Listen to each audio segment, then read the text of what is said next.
Hello दोस्तों, एक और शानदार बुक समरी वीडियो के साथ आप सभी का स्वागत है। दोस्तों, क्या आपका मन अक्सर थका थका सा महसूस करता है? दिन भर की भाग दौड़, चिंताएं, उलझने और अंतहीन सोच, ये सब मिलकर हमें अंदर से थका देते हैं। शरीर भले ही आराम कर रहा हो, लेकिन मन चैन नहीं पाता। ऐसे में सवाल उठता है, क्या मन को सच में विश्राम मिल सकता है? जिम रायन और साइमन रैल्फ की किताब how to relax your mind इसी सवाल का गहराई से जवाब देती है। ये कोई सामान्य सेल्फ हेल्प गाइड नहीं, बल्कि एक अंतर यात्रा है, जहां हम सीखते हैं कि मानसिक विश्राम सिर्फ शांति से बैठने का नाम नहीं, बल्कि अपने विचारों, भावनाओं और भीतर के शोर को समझने और स्वीकारने की प्रक्रिया है। ये किताब हमें सिखाती है कि कैसे हम हर दिन की उलझनों के बीच भी अपने मन को शांति दे सकते हैं। कैसे सांसों, सजगता और आत्म जागरूकता के जरिए हम धीरे धीरे भीतर के मौन तक पहुंच सकते हैं, वहां जहां सच्चा विश्राम छुपा है। तो आइए इस यात्रा की शुरुआत करें। एक ऐसी यात्रा जहां आप सिर्फ सुनेंगे नहीं, बल्कि महसूस करेंगे उस शांति को जो हमेशा से आपके भीतर थी, बस दब गई थी। अध्याय 1, मानसिक विश्राम क्यों जरूरी है। क्या आपने कभी अपने मन को चुप रहने का आदेश देने की कोशिश की है? शायद तब जब आपके अंदर विचारों की बाढ़ आई हो, जब चिंता की लहरें थमती ही न हों, या जब आप थक चुके हों सिर्फ सोचते सोचते। मानसिक थकान शरीर की थकान से भी ज्यादा खतरनाक होती है, क्योंकि यह दिखाई नहीं देती, लेकिन भीतर ही भीतर हमें तोड़ती रहती है। आज की तेज रफ्तार जिंदगी में हम हर समय किसी न किसी चीज को लेकर भाग रहे हैं। करियर, रिश्ते, पैसा, भविष्य। लेकिन इस दौड़ में सबसे ज्यादा जो उपेक्षित होता है, वो है हमारा अपना मन। जिम रायन और साइमन रैल्फ बताते हैं कि मानसिक विश्राम कोई आलसी व्यक्ति की आदत नहीं, बल्कि एक समझदार व्यक्ति का आत्मसंवर्धन है। हम सब ने अपने शरीर को आराम देना सीखा है, नींद, खाना, वॉक। लेकिन क्या कभी अपने मन को आराम देना सीखा है? नहीं। हमारा मन बिना रुके दौड़ता रहता है, कल की गलती, आज की उलझन और कल की चिंता लेकर। यही लगातार सोचने की आदत हमें धीरे धीरे मानसिक थकावट की ओर ले जाती है, जहां इंसान मुस्कुराता तो है, लेकिन भीतर से खाली होता है। मानसिक विश्राम जरूरी इसलिए है क्योंकि यह हमारी भावनाओं को संतुलन में रखता है। जब मन शांत होता है तो हम सही निर्णय लेते हैं, बेहतर संबंध बनाते हैं और अपने भीतर की सच्ची आवाज को सुन पाते हैं। लेखक कहते हैं कि मानसिक थकावट किसी शोर से नहीं, बल्कि लगातार शोर से होती है, जो भीतर चलता रहता है और हमें कभी अकेला नहीं छोड़ता। यह थकावट धीरे धीरे चिंता, अवसाद, चिड़चिड़ापन और भावनात्मक ठहराव में बदल जाती है। लेकिन जब हम अपने मन को थोड़ी राहत देना सीखते हैं, कुछ मिनटों के लिए ही सही, तब मन भी गहराई से सांस लेता है। शांति का मतलब यह नहीं कि आपके जीवन में कोई समस्या नहीं है, बल्कि इसका मतलब है कि आप उन समस्याओं के बीच भी स्थिर रह सकते हैं। यही मानसिक विश्राम की असली शक्ति है। इस अध्याय में लेखक हमें एहसास कराते हैं कि मानसिक शांति जीवन की सबसे बड़ी पूंजी है। अगर हमने इसे नजरअंदाज किया तो बाहर चाहे जितनी भी सफलता मिल जाए, भीतर का खालीपन हमें निगल जाएगा।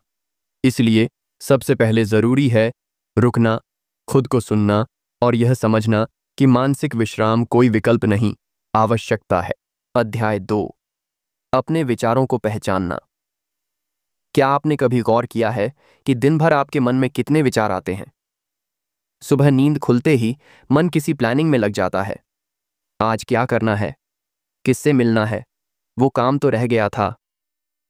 और यह सिलसिला रात को सोने तक थमता ही नहीं। हमारा मन जैसे बिना ब्रेक के चलती हुई ट्रेन बन चुका है। एक विचार आता है, फिर दूसरा, फिर तीसरा, और हम खुद यह भी नहीं जानते कि कौन से विचार हमारे अपने हैं और कौन से हमने बस यूं ही पकड़ लिए हैं। जिम रायन और साइमन रैल्फ इस अध्याय में हमें सिखाते हैं कि मानसिक विश्राम की ओर पहला वास्तविक कदम है अपने विचारों की पहचान। मतलब अपने मन में चल रही बातों को एक दर्शक की तरह देखना, न कि उनके साथ बह जाना। ये बात सुनने में आसान लगती है, लेकिन करना मुश्किल है, क्योंकि हम इतने गहराई से अपने विचारों से चिपके होते हैं कि हम यह मानने लगते हैं, मैं ही वो विचार हूं। लेकिन सच्चाई यह है कि आप अपने विचार नहीं हैं, आप वो हैं जो विचारों को देख सकता है। लेखक एक सरल लेकिन गहरा अभ्यास सुझाते हैं। दिन में सिर्फ 5 मिनट का समय निकालिए, आंखें बंद कीजिए और देखिए कि आपके मन में क्या चल रहा है, बिना उसे रोके, बिना उसमें उलझे। जैसे आप एक नदी किनारे बैठकर पानी के बहाव को देख रहे हों, वैसे ही अपने विचारों को बहते हुए देखिए। कुछ विचार डर वाले होंगे, कुछ अफसोस से भरे, कुछ खुशियां देंगे, कुछ आलोचना। लेकिन जब आप उन्हें सिर्फ देखना शुरू करते हैं, तब धीरे धीरे आप महसूस करते हैं कि ये विचार तो हर पल बदलते रहते हैं, लेकिन उनके पीछे कोई है जो स्थिर है, शांत है, और वही आप हैं। यह अभ्यास आपके भीतर एक नया स्पेस बनाता है, एक शांत जगह जहां से आप अपने विचारों को चुन सकते हैं, जहां आप यह तय कर सकते हैं कि कौन सा विचार अपनाना है और किसे जाने देना है। क्योंकि सच्ची आजादी का मतलब यही है, विचारों से आजादी। जिम और साइमन कहते हैं, जैसे एक बागबान को पता होता है कि कौन सा पौधा रखना है और कौन सी घास हटानी है, वैसे ही आपको भी अपने मन के बाग की देखभाल करनी होगी। जब आप अपने विचारों को पहचानने लगते हैं, तब आप अंदर से हल्का महसूस करते हैं। फिर वो विचार जो अनजाने में आपका मन खा रहे थे, वो आपकी पकड़ में आ जाते हैं। आप उन्हें बदल सकते हैं, उन्हें रोक सकते हैं और उनसे ऊपर उठ सकते हैं। इस अध्याय का सार यही है, मन के मालिक बनो, गुलाम नहीं। और मालिक वही बनता है जो पहले देखना सीखता है, समझना सीखता है, विचारों को पहचानना, उन्हें देखना और फिर सही दिशा देना। यही है मानसिक विश्राम की दूसरी सीढ़ी। अध्याय 3, श्वास की शक्ति। कभी आपने गौर किया है कि जब आप घबराए होते हैं या परेशान होते हैं, तो आपकी सांसें कैसे बदल जाती हैं? वे छोटी, तेज और उथली हो जाती हैं। वहीं जब आप शांति में होते हैं, जैसे किसी शांत झील के किनारे बैठे हों या किसी मंदिर में ध्यानरत हों, तो आपकी सांसें धीमी, गहरी और सहज हो जाती हैं। यही सांसें ही तो हैं जो शरीर और मन को जोड़ती हैं। और इसी कारण श्वास ही वो अद्भुत साधन है जिससे हम अपने बेकाबू मन को धीरे धीरे शांत कर सकते हैं। जिम रायन और साइमन रैल्फ इस अध्याय में बताते हैं कि जब हम श्वास के प्रति सजग हो जाते हैं, तो हम अपने दिमाग को एक सीधा संदेश भेजते हैं, अब सब ठीक है, खतरा टल चुका है, अब शांत हो जाओ।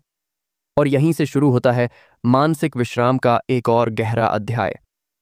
लेखक एक बेहद सरल परंतु प्रभावशाली तकनीक साझा करते हैं, जिसे वो 4-7-8 श्वास तकनीक कहते हैं। इसमें 4 सेकंड तक गहरी सांस लें, 7 सेकंड तक उसे रोकें और 8 सेकंड तक धीरे धीरे छोड़ें। जब आप इसे कुछ ही मिनटों तक नियमित रूप से करते हैं, तो आप पाएंगे कि भीतर कोई शांत लहर उठ रही है। शरीर ढीला पड़ने लगता है, कंधों से तनाव उतरने लगता है और मन जैसे हल्का हल्का होकर आसमान में उड़ने लगता है। यह प्रक्रिया कोई जादू नहीं है, यह विज्ञान है। गहरी श्वास लेने से शरीर में ऑक्सीजन का स्तर बढ़ता है, जिससे दिमाग को स्पष्टता मिलती है। तनाव हार्मोन कॉर्टिसोल कम होता है और शांति देने वाले पैरासिम्पैथेटिक सिस्टम को सक्रिय किया जाता है। लेकिन लेखक यहां सिर्फ तकनीक की बात नहीं करते, वे यह भी कहते हैं कि श्वास ध्यान का भी द्वार है। जब आप हर सांस के साथ पूरी सजगता रखते हैं, जब आप महसूस करते हैं कि हवा आपकी नाक से गुजरते हुए फेफड़ों तक जा रही है, तब आप वर्तमान में टिकते हैं। और जैसे ही आप वर्तमान में आते हैं, शांति भी आपके पास आ जाती है। क्योंकि चिंता हमेशा भविष्य में होती है और पछतावा हमेशा अतीत में, लेकिन शांति वो सिर्फ वर्तमान में ही होती है। साइमन रैल्फ कहते हैं, हर सांस एक अवसर है खुद से जुड़ने का, इस पल को जीने का और अपने भीतर की अनंत शांति को महसूस करने का। तो अगली बार जब आप बेचैन हो, परेशान हो, कुछ समझ न आ रहा हो, बस रुक जाइए और एक गहरी सांस लीजिए। और फिर देखिए कैसे सिर्फ कुछ सांसें आपको बाहर की भागदौड़ से भीतर की स्थिरता तक पहुंचा देती हैं। इस अध्याय का संदेश बिल्कुल स्पष्ट है। अगर आप अपने दिमाग को सच्चा विश्राम देना चाहते हैं, तो श्वास को अपना मित्र बनाइए। क्योंकि हर गहरी सांस के साथ आप थोड़े और शांत, थोड़े और सजग और थोड़े और मुक्त हो जाते हैं। अध्याय 4, वर्तमान में जीना। क्या आपने कभी महसूस किया है कि हम या तो अतीत में जीते हैं, उस बात को सोचते हुए जो हो चुकी है, या फिर भविष्य की चिंता में डूबे रहते हैं, उस बात को लेकर जो अभी आई भी नहीं है। और इसी बीच जो एकमात्र पल हमारे पास वास्तव में है, वह है वर्तमान। वह हमसे छूटता जा रहा है। जिम रायन और साइमन रैल्फ इस अध्याय में एक ऐसी सच्चाई सामने रखते हैं जो सुनने में बेहद सरल है, पर अपनाने में उतनी ही चुनौतीपूर्ण, शांति केवल वर्तमान में संभव है। अतीत चाहे कितना भी सुनहरा हो या दुखद, अब वह बस स्मृति है। भविष्य चाहे जितना भी रोमांचक हो या डरावना, वह केवल कल्पना है। जो वास्तव में हमारे पास है वह है यह पल, यही क्षण। लेखक समझाते हैं कि हमारा दिमाग एक स्वचालित मशीन की तरह सोचते रहता है। कल की गलती, किसी की कही हुई बात, आने वाले किसी इवेंट की तैयारी, और इसी में हमारा मन उलझा रहता है। नतीजा यह होता है कि हम वो नहीं देख पाते जो हमारे सामने है। हम जी नहीं पाते, बस चलते जाते हैं। इस अध्याय में साइमन रैल्फ हमें माइंडफुलनेस यानी सजगता का अभ्यास करना सिखाते हैं। सजगता का अर्थ है हर उस चीज के साथ पूरी उपस्थिति में होना जो आप इस समय कर रहे हैं। अगर आप चाय पी रहे हैं तो सिर्फ चाय पीजिए, उसके स्वाद को महसूस कीजिए, उसकी गर्माहट को अपने हाथों में जानिए और हर घूंट को उस क्षण के साथ जीजिए। आप पाएंगे कि एक साधारण अनुभव भी ध्यान की तरह गहरा हो जाता है। जिम रायन एक बेहद सुंदर लाइन लिखते हैं, जब आप वर्तमान में होते हैं तो समय धीमा हो जाता है और जीवन गहरा। वर्तमान में रहना हमें हमारे विचारों की दौड़ से खींचकर शांत धरातल पर लाता है, और यहीं पर शुरू होता है मानसिक विश्राम का असली जादू। लेखक एक छोटा सा अभ्यास बताते हैं। दिन में कुछ पल अपने आसपास की चीजों को बिना जज किए बस देखना शुरू कीजिए। हवा की हलचल, किसी पक्षी की आवाज या अपने हाथ की उंगलियां। जब आप ऐसा करते हैं तो आपका मन धीरे धीरे विचारों से खाली होने लगता है, जैसे किसी शांत झील में लहरें थम रही हों।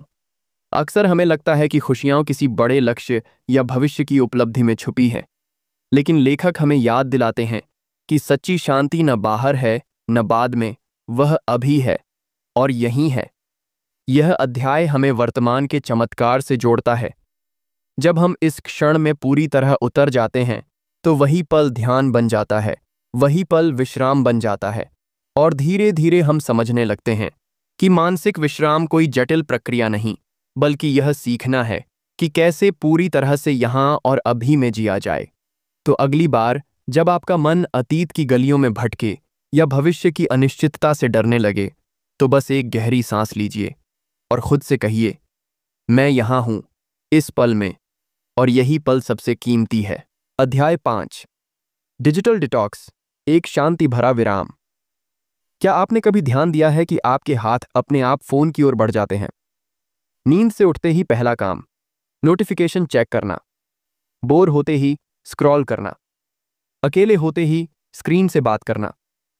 ऐसा लगता है जैसे हम तकनीक के गुलाम बन चुके हैं, और यह गुलामी सबसे ज्यादा हमारे मन को थकाती है। जिम रायन और साइमन रैल्फ इस अध्याय में बड़ी ही मार्मिक सच्चाई बताते हैं।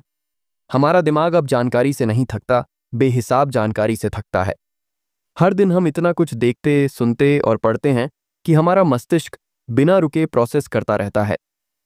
Social media, email, news, video, ये सब मिलकर हमारे भीतर एक ऐसा अदृश्य शोर पैदा करते हैं जो हमें लगातार बेचैन बनाए रखता है।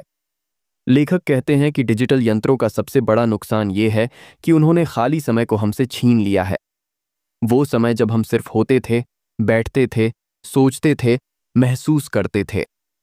अब उन क्षणों में भी हम कोई स्क्रीन देख रहे होते हैं, और यही हमें भीतर से गूंगा बना देता है। हमें लगता है हम जुड़े हुए हैं, लेकिन असल में हम खुद से कट चुके होते हैं। साइमन रैल्फ कहते हैं, जब आप स्क्रीन से दूर होते हैं तो आप अपने भीतर की स्क्रीन को देखना शुरू करते हैं, और यही डिजिटल डिटॉक्स की असली शक्ति है। इस अध्याय में लेखक एक बेहद सरल और व्यावहारिक अभ्यास बताते हैं। हर दिन कम से कम 1 घंटा ऐसा रखिए जब आप पूरी तरह डिजिटल डिवाइसेस से दूर रहें। न मोबाइल, न लैपटॉप, न टीवी, बस आप और आपकी शांति। इस दौरान आप कुछ भी कर सकते हैं, किताब पढ़ना, वॉक पर जाना, ध्यान करना, प्रकृति को निहारना, अपने मन से बातें करना। शुरुआत में ये मुश्किल लगेगा, जैसे कोई नशा छूट रहा हो, लेकिन धीरे धीरे आप महसूस करेंगे कि इस खालीपन में एक गहरी ऊर्जा है, एक विश्राम है। जिम रायन बताते हैं कि डिजिटल डिटॉक्स कोई बड़ा तप नहीं है, यह बस एक निर्णय है कि हम अपने दिमाग को थोड़ी राहत देना चाहते हैं। जब हम लगातार सूचना से बमबारी करते हैं तो हमारा मन कभी स्थिर नहीं हो पाता, लेकिन जब हम खुद से कहें, बस अब थोड़ा रुकते हैं, तो वहीं से शांति की यात्रा शुरू होती है। यह अध्याय हमें यह सिखाता है कि टेक्नोलॉजी बुरी नहीं है, लेकिन उसकी लत विनाशकारी है। और अगर हम सच में मानसिक विश्राम चाहते हैं तो हमें इस डिजिटल भीड़ से बाहर निकलकर अंतरतम की शांति से जुड़ना होगा। अगली बार जब आपका मन थका हुआ लगे और स्क्रीन आपको और थका दे तो बस उसे नीचे रखिए और थोड़ी देर के लिए खुद से जुड़ जाइए, क्योंकि स्क्रीन से जुड़कर हम दुनिया को देखते हैं, लेकिन खुद से जुड़कर हम अपने अस्तित्व को महसूस करते हैं। अध्याय 6, प्रकृति से जुड़ाव, भीड़ से दूर, भीतर की ओर।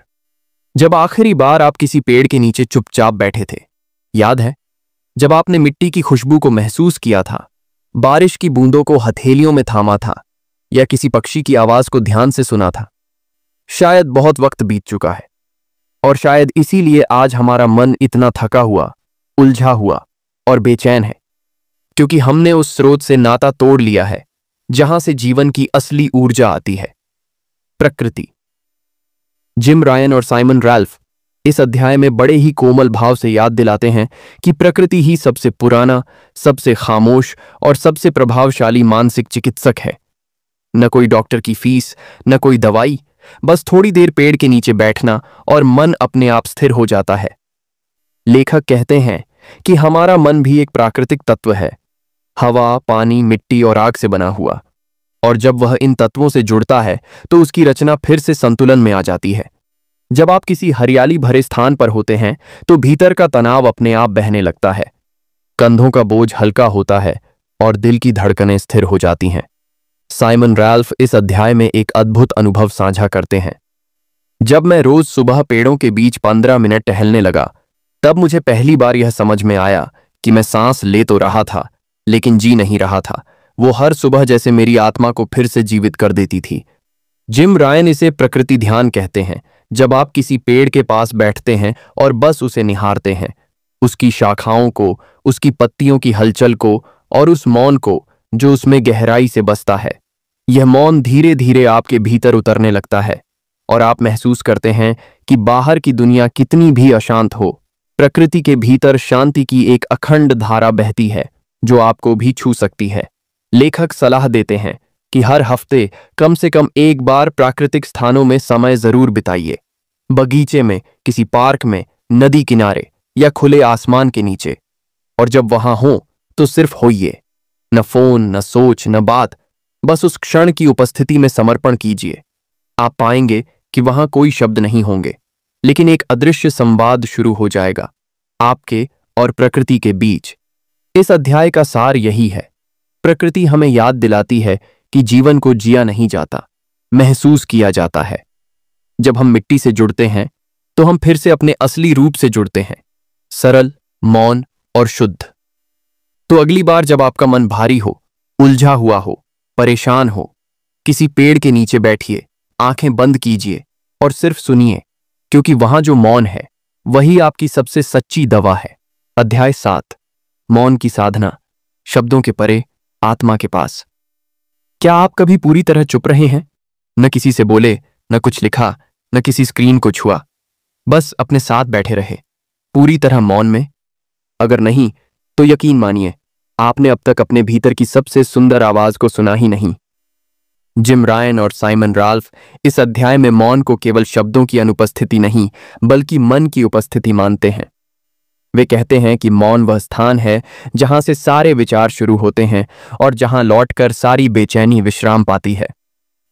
हमारे जीवन में शब्द बहुत हो गए हैं, बातचीत, बहस, विचार, संदेश, सोशल मीडिया, लेकिन मन की सबसे गहरी शांति शब्दों से नहीं, मौन से आती है। साइमन राल्फ लिखते हैं, जब आप मौन होते हैं तब आप पहली बार अपने भीतर उतरते हैं। मौन में कोई दिखावा नहीं होता, कोई भूमिका नहीं होती, कोई अपेक्षा नहीं होती, बस आप होते हैं और आपके भीतर की सच्चाई। और यही सच्चाई धीरे धीरे आपके मन के शोर को शांत करती है। लेखक यहां एक अत्यंत प्रभावशाली अभ्यास का सुझाव देते हैं, मौन व्रत। दिन के किसी एक समय, केवल 10-15 मिनट के लिए खुद से एक वादा कीजिए कि आप कोई शब्द नहीं बोलेंगे, न किसी से, न खुद से। आप न कुछ पढ़ेंगे, न देखेंगे, बस बैठेंगे और अपने भीतर के मौन को महसूस करेंगे। शुरुआत में यह कठिन लगेगा, मन बार बार बोलेगा, सवाल करेगा, विचारों का शोर मचाएगा। लेकिन आप टिके रहिए, क्योंकि यही तो साधना है। जिम रायन बताते हैं कि जब हम मौन में होते हैं तब हमारा मस्तिष्क डिफॉल्ट मोड से बाहर निकलता है, यानी उस लगातार सोचने की आदत से, और तभी हम अपने भीतर के सच से जुड़ते हैं, उस आत्मा से जो हर दिन हमारा मार्गदर्शन करना चाहती है, लेकिन हमारी चिल्लापों में सुनी नहीं जाती। मौन केवल मानसिक विश्राम ही नहीं देता, बल्कि भावनात्मक और आत्मिक विश्राम भी देता है। मौन में आप अपनी भावनाओं को स्पष्ट रूप से देख पाते हैं। कौन सा दुख अब भी भीतर दबा है, कौन सी चिंता बार बार लौटती है, और कौन सी खुशी आपके भीतर इंतजार कर रही है। साइमन कहते हैं, शब्दों से आप दुनिया को समझ सकते हैं, लेकिन मौन से आप स्वयं को समझ सकते हैं। और जब आप खुद को समझने लगते हैं तो भीतर का डर, भ्रम और तनाव धीरे धीरे गलने लगता है, जैसे सूरज की गर्मी में बर्फ पिघलती है। यह अध्याय हमें याद दिलाता है कि कभी कभी किसी बात का हल कोई विचार या उत्तर कहने में नहीं, बल्कि कुछ भी न कहने में मिलता है। तो अगली बार जब आप थके हुए हों या जवाबों से उलझे हुए हों, तो बाहर मत जाइए, अपने भीतर जाइए, मौन में बैठिए और उस आवाज को सुनिए जो बिना बोले भी सब कुछ कह देती है। यही मौन है, और यही मन की सबसे गहरी विश्राम भूमि।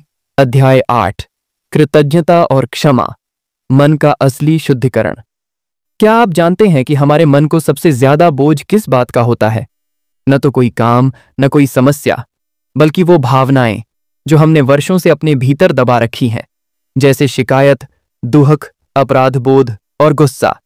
यही वो अदृश्य जहर है जो हमारे विचारों को विषैला और मन को अशांत बनाता है। और इस जहर का एंटीडोट है कृतज्ञता और क्षमा। जिम रायन और साइमन रैल्फ इस अध्याय में दो ऐसे शक्तिशाली भावों के बारे में बात करते हैं जो मानसिक विश्राम का मूल आधार हैं। पहला है कृतज्ञता। साइमन लिखते हैं, जब हम धन्यवाद देते हैं तब हम ब्रह्मांड को यह संकेत देते हैं कि हमारे पास जो कुछ भी है वो पर्याप्त है। आमतौर पर हम अपनी जिंदगी की उन चीजों पर ध्यान देते हैं जो हमारे पास नहीं है, लेकिन जब हम अपने पास की छोटी छोटी चीजों के लिए भी आभार प्रकट करना शुरू करते हैं, जैसे शरीर का स्वस्थ होना, एक गिलास साफ पानी, एक मुस्कुराहट, एक शांत सुबह, तब हमारा दृष्टिकोण बदलने लगता है, मन में एक सुकून उतरने लगता है। जिम एक आसान अभ्यास सुझाते हैं। हर दिन सुबह या रात को 3 चीजें सोचिए जिनके लिए आप आभारी हैं। उन्हें लिखिए या मन ही मन दोहराइए। धीरे धीरे आप महसूस करेंगे कि आपका मन खुद ब खुद शिकायत से कृतज्ञता की ओर मुड़ने लगा है, और जहां कृतज्ञता होती है वहां तनाव नहीं टिकता। दूसरी शक्ति है क्षमा। यह सुनने में आध्यात्मिक लगता है, लेकिन वास्तव में यह सबसे व्यावहारिक मानसिक उपचार है। साइमन रैल्फ कहते हैं, जो व्यक्ति क्षमा नहीं करता वह हर दिन वही दर्द दोबारा जीता है। किसी ने आपको ठेस पहुंचाई, धोखा दिया या अपमानित किया, और आप उसे भूल नहीं पाए। आप सोचते हैं कि नफरत करके आप उन्हें सजा दे रहे हैं, लेकिन सच्चाई यह है कि आप खुद को ही कैद में रख रहे हैं। जिम रायन समझाते हैं कि क्षमा का अर्थ यह नहीं कि आप गलत को सही मान रहे हैं, बल्कि आप अपने मन को उस भार से मुक्त कर रहे हैं जो अब आपके विकास में बाधा बन रहा है। क्षमा देने से बड़ा उपहार कोई नहीं, और सबसे बड़ा यह उपहार आप खुद को देते हैं। इस अध्याय का सबसे भावुक हिस्सा वह क्षण है जब लेखक स्वयं को क्षमा करने की बात करते हैं। हम दूसरों को तो कभी कभी माफ कर भी देते हैं, लेकिन खुद की भूलों को लेकर सालों साल खुद को कोसते रहते हैं। साइमन कहते हैं, आपने जो किया वह उस समय की समझ के अनुसार था। अब आप बड़े हो चुके हैं, तो अब खुद को माफ करना सीखिए। जब हम अपने अतीत की भूलों को स्वीकार कर क्षमा करते हैं, तब मन एक गहरे बंधन से आजाद होता है। यह अध्याय हमें याद दिलाता है कि शांति कोई चीज नहीं जिसे पाना है, बल्कि वह एक भाव है जो तभी आता है जब हम दिल को हल्का करते हैं। कृतज्ञता और क्षमा से ही दिल हल्का होता है। तो अगली बार जब आप भीतर से भारी महसूस करें, शिकायत की जगह धन्यवाद कहिए, नफरत की जगह क्षमा चुनिए, और फिर देखिए आपका मन जैसे नहाकर निकलेगा, नया, ताजा और एकदम मुक्त। यही है असली मानसिक विश्राम, दिल से आत्मा तक। अध्याय 9, जीवन को धीमा करना। जहां रफ्तार रुके वहीं विश्राम शुरू होता है। आज की दुनिया भाग रही है, हर कोई जल्दी में है। सुबह की शुरुआत अलार्म से होती है, और रात तक हम एक के बाद एक काम निपटाते चले जाते हैं, जैसे जिंदगी कोई चेकलिस्ट हो जिसे पूरा करना है। लेकिन इस तेज रफ्तार में सबसे ज्यादा जो चीज खो रही है वो है हमारा आत्मसंपर्क, हमारी शांति और हमारा मन। जिम रायन और साइमन राल्फ इस अध्याय में हमें कुछ ऐसा सिखाते हैं जो आधुनिक समाज के विपरीत लगता है, लेकिन सच्चे मानसिक विश्राम की जड़ वही है, धीमा होना। साइमन लिखते हैं, धीमा होना आलस्य नहीं है, यह जागरूकता है, यह जीवन के हर पल को जीने की कला है। हम दिन भर में कई काम करते हैं, लेकिन क्या हमने कभी पूरा ध्यान देकर एक कप चाय पी है? क्या कभी भोजन को सिर्फ स्वाद के लिए नहीं, सजगता के साथ खाया है? क्या कभी सड़क पर चलते हुए सिर्फ चलने पर ध्यान दिया है, न कि मोबाइल पर? धीमे होने का अर्थ है अपनी हर क्रिया में पूरी तरह उपस्थित रहना, और यही उपस्थितता ही मन को शांत करती है। जिम बताते हैं कि जब आप अपने कार्यों की गति को थोड़ा कम कर देते हैं, तब आपकी सांसें गहरी होने लगती हैं, विचार स्थिर होते हैं और भावनाएं स्पष्ट। आप महसूस करते हैं कि जो चीज पहले बोझ लगती थी वह अब सरल हो गई है, सिर्फ इसलिए क्योंकि आपने उस पल को पूरा जिया। लेखक हमें एक सुंदर प्रयोग करने को कहते हैं। आज का एक दिन थोड़ा धीमे जियो, चलते वक्त थोड़ा धीमा चलिए, खाते समय चबाने में समय लीजिए, बात करते वक्त थोड़ा रुक कर सुनिए, और जब कोई काम करें तो उसमें पूरी उपस्थिति के साथ उतर जाइए। आप पाएंगे कि जहां पहले तनाव होता था वहां अब सुकून है, जहां पहले हड़बड़ी थी वहां अब लय है। साइमन राल्फ कहते हैं, रफ्तार जीवन को गति देती है, लेकिन लय उसे अर्थ देती है। हम हमेशा जल्दी में रहकर सिर्फ आगे बढ़ते हैं, लेकिन लय में रहकर हम गहराई में उतरते हैं, और मानसिक विश्राम उसी गहराई से आता है, न कि गति से। जिम इस अध्याय के अंत में लिखते हैं, धीमा होना आत्मा की भाषा समझने जैसा है। जब आप रुकते हैं तब आपकी आत्मा बोलती है, और जब आत्मा की आवाज सुनाई देती है तब हर विचार शांत हो जाता है, हर भावना हल्की हो जाती है, और मन जैसे खुला आकाश बन जाता है। यह अध्याय हमें याद दिलाता है कि जिंदगी कोई रेस नहीं है, यह एक अनुभव है, और अनुभव तभी होता है जब हम रुकते हैं, महसूस करते हैं और हर पल को जीते हैं। तो अगली बार जब आप खुद को भागते हुए पाए तो एक पल रुकिए, एक गहरी सांस लीजिए और खुद से कहिए, तेज नहीं, अब मैं गहराई में जीऊंगा। यहीं से शुरू होता है मानसिक विश्राम का असली संगीत। अध्याय 10, आंतरिक मौन, शांति की परम अवस्था। क्या कभी आपने पूरी तरह से मौन को महसूस किया है? न बाहर का शोर, न भीतर का कोलाहल, बस एक गूंजती हुई शांति जो किसी शब्द की मोहताज नहीं होती। यही मौन नहीं बल्कि आंतरिक मौन है, और जिम रायन तथा साइमन राल्फ के अनुसार यही वह अवस्था है जहां मानसिक विश्राम अपने चरम पर पहुंचता है। हम में से ज्यादातर लोग सोचते हैं कि चुप रहना ही मौन है, लेकिन लेखक समझाते हैं कि बाहर का मौन केवल शुरुआत है।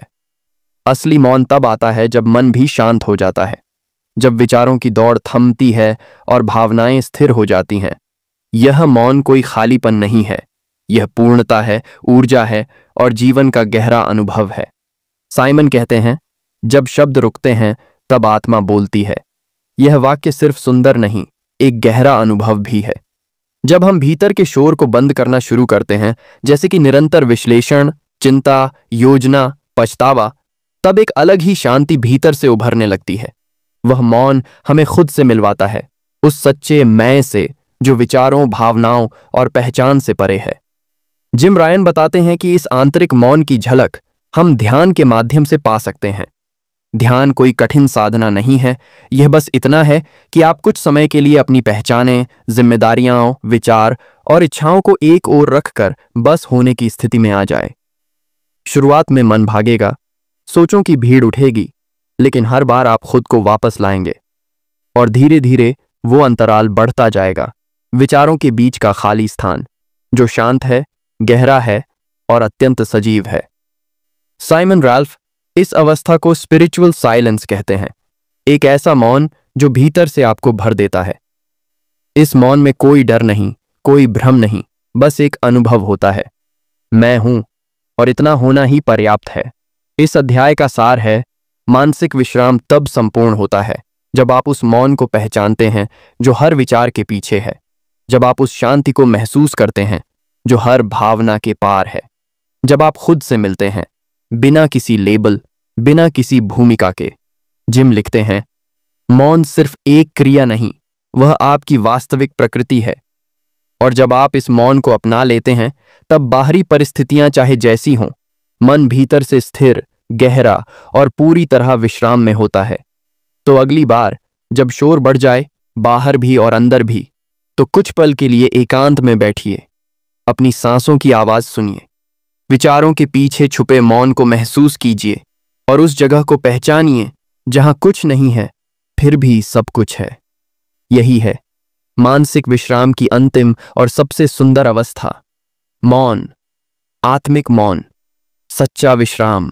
अब जब आप इस अद्भुत यात्रा के अंतिम पड़ाव तक पहुंच चुके हैं, तो जरा एक पल ठहरिए, एक गहरी सांस लीजिए, अपनी आंखें बंद कीजिए और अपने भीतर उस शांति को महसूस कीजिए जो आपने इन शब्दों के बीच पाई है।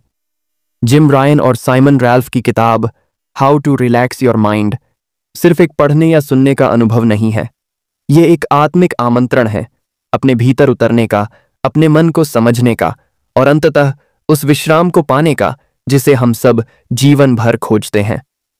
इस पूरी यात्रा में हमने सीखा कि मानसिक विश्राम कोई जादू नहीं है, न ही कोई बाहरी वस्तु। यह एक कला है, सजग रहने की, धीमा होने की, गहराई से महसूस करने की और मौन को अपनाने की। यह एक अभ्यास है जिसमें हम हर दिन थोड़ा थोड़ा करके अपने मन को खोलते हैं, अपने डर को देखते हैं, अपने विचारों को थामते हैं और फिर धीरे धीरे उन्हें जाने देते हैं। और जब हम ऐसा करते हैं, तब हमारे भीतर एक नई ऊर्जा जन्म लेती है, एक ऐसी ऊर्जा जो शांत है लेकिन शक्तिशाली है, जो मौन है लेकिन जीवंत है, जो विश्राम से भरी हुई है लेकिन संपूर्ण रूप से जागृत भी। इस पुस्तक का सार यही है, मन को शांत करने का रास्ता बाहर नहीं, भीतर है। और जब हम भीतर की यात्रा शुरू करते हैं, तो हम पाते हैं कि हमारी सबसे बड़ी शक्ति, हमारी सबसे सच्ची राहत हमारे अपने ही मन के भीतर छुपी है। तो आइए इस ज्ञान को सिर्फ सुनकर ही न छोड़ें, इसे अपने जीवन में उतारें। हर दिन कुछ पल खुद के साथ बिताएं, तेज भागती दुनिया में थोड़ी देर रुकें और हर क्षण को एक नई सजगता, एक नए विश्राम के साथ जीना शुरू करें। क्योंकि असली जीवन वहीं शुरू होता है जहां मन शांत होता है और आत्मा बोलती है। धन्यवाद इस मानसिक विश्राम की यात्रा में साथ चलने के लिए।